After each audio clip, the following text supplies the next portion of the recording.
Баршаңызға қайырлы күн, миллион оқырмандарым, қалайсыздар? Бүгін сіздермен сіз білуі керек 7 нәрсе туралы айтатын боламыз. Видеоны көрмес бұрын лайк басып, тіркеліп кетсеңіздер. Ал ендеше бастайық. Мұнда сіз білуі керек 7 нәрсе. Толық оқып қолданған адамдар бай болады. Лайк басқандар миллионер болсын. Біріншіден, қай жерде ақша туралы әңгіме болса, сіз ақшаны жамандамаңыз. Бұл сіздің өмірлік салт-дәстүр, дағдыңызға айналсын. Ақшам жоқ, ақша жетпейді деп ешқашан айтпаңыз. Олай десеңіз, сізден ақша қашады. Керісінше, сіз мені ақша жақсы көреді. Күннен күнге менің қаражатым көбейіп, табысым артып келеді деген сөзді жиі айтсаңыз, олай деуге қымсынбаңыз, қорықпаңыз. Екінші, ақша жинаңыз.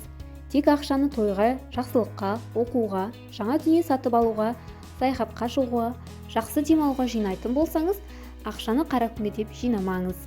Үшінші, ақша жинауда, оны ұсатып жұмсауда бай адамдардың психологиясын зерттеңіз. Соларға еліктеңіз, өзіңізді бай адамның орындамын деп есептеңіз.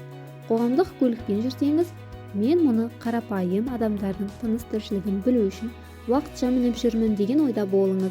Өзіңіздің бұл ісіңізді баюға психологиялық тұрғыда дайындалу деп түсініп, күнделікті өмірде ұсақ түйектерге көп көңіл бөлмеңіз. Төртінші, ақшаны адал жолмен қалай тапсаңыз, оған солай адал болыңыз. Ұлық пайғамбарымыздың хадистерінде айтылғандай, біреуге артық ақша бермеуді, біреуден артық ақша алмауды қадағалаңыз. Сатушы жаңылысып сізге артық ақша қайтарса, немесе бір затыңызды сатып алушы құннан артық ақша ұсынса, оны қайтарып беріңіз. Қиянат жасағанды ақша ұнатпайды.